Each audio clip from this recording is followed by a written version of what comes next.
Intergenerational trauma and hidden loyalties to our ancestors. Their trauma and the limiting beliefs are often playing out in our intimate relationships. Here's a guide to how you can spot if this is so in your relationship and what you can do to heal. The first sign that intergenerational trauma might be affecting your relationship is that your actions and emotions do not match with your consciously held beliefs. So, for example, you could find yourself often irritated by your partner, impatient or even angry, when at the same time you objectively see that there is little reason to be irritated or angry. How your partner is acting simply does not merit the response that it provokes in you. Or you know that you're compatible with your partner and you share the same values and view on life, and yet you find yourself judging them, looking down on them or feeling disappointed in them without a reason.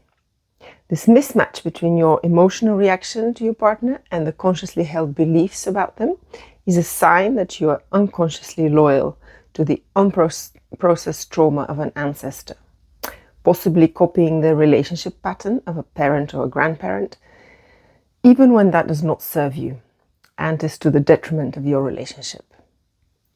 So here is an example to illustrate. Barbara, 34, is constellating her relationship with her partner. They seem to be always fighting, and she wants to understand what is going on and what she can do to help to heal the relationship. In the constellation, it becomes apparent that her grandmother, on her mother's side, is very dismissive and disdainful of her husband, Barbara's grandfather, whom the whole family views as a womanizer. The relationship is destructive. Barbara's grandmother's attitude is hard and dismissive of her husband.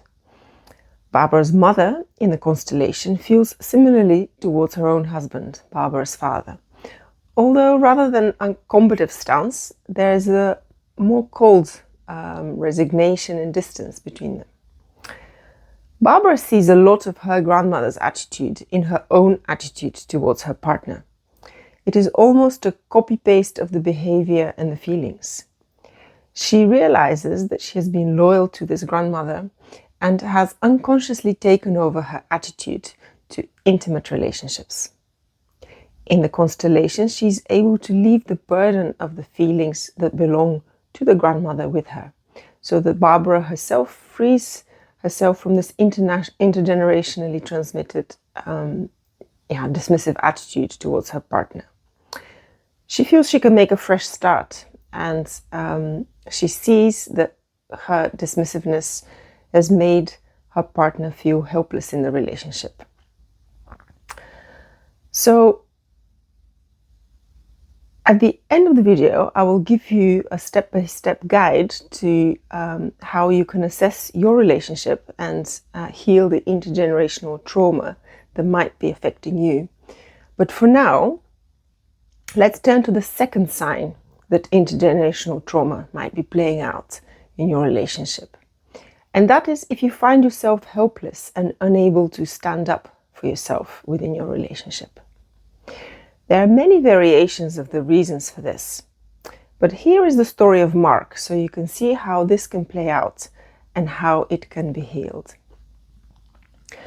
Mark, at the age of 43, is going through a terrible divorce and is completely exploited by his ex-wife, but finds himself unable to defend himself. And even though he's been to therapy and has even done assertiveness training, when asked to reflect on who else in his family has had such a hard time standing up for him or herself, Mark is immediately clear.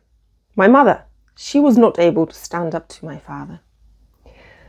Mark is allowing himself to be taken advantage of due to his deep unconscious loyalty to his mother, who had a very hard time and felt the victim within her marriage.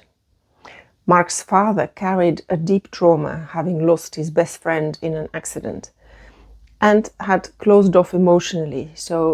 And he was in a domineering position in his marriage.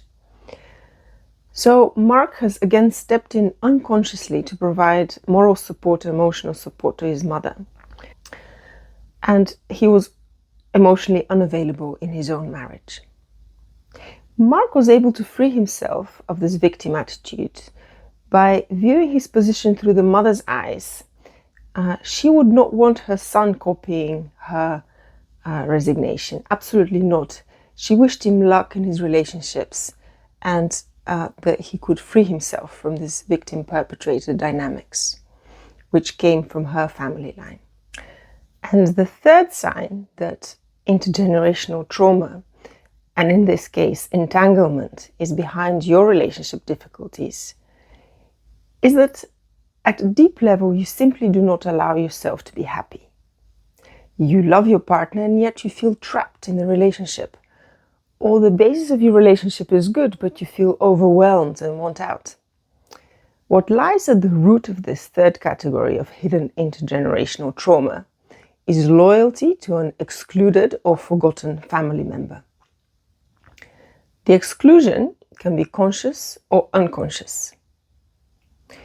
In my example of Joyce, she felt her marriage was good and she loved her partner, and yet she felt trapped and overwhelmed. She sought clarity by constellating her relationship. Part of taking down the family history includes asking if there are any abortions, late-stage miscarriages, or stillborn children at your level, at the level of the parents and the level of the grandparents. It is from asking these questions of her mother that she had discovered that in fact she had an older sister who had died from a congenital defect 3 days after birth.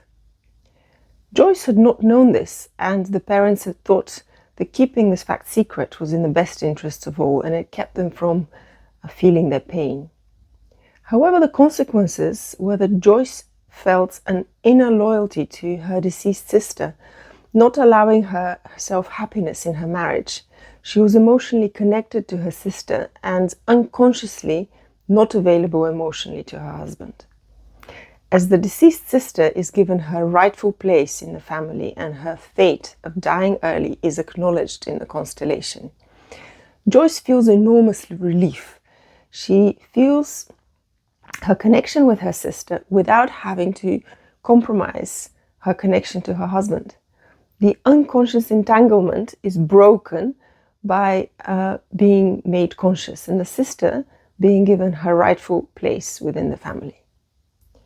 With these examples, I hope you've seen that intergenerational trauma certainly plays a major role in relationships, and that sometimes the underlying causes of the relationship difficulties are not immediately obvious. So how can you put all this in practice in healing your own relationship? First, make a list of all your complaints and disappointments within your relationship. List how you feel, in particular, if you feel the victim. And second, have a look within your family's history. Are there ancestors who had similar complaints or difficulties? Are you carrying something for them? Are there things that they haven't processed that you are being compelled to live out in your life?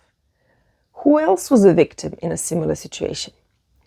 If you notice that this is so, feel free to picture your ancestor in your mind's eye and with respect, leave their fate, their relationship difficulties, or particular attitude with them. And the burden does not belong to you, so leave it where it belongs. If you'd like to know more about systemic work or intergenerational trauma, please subscribe and click the like button.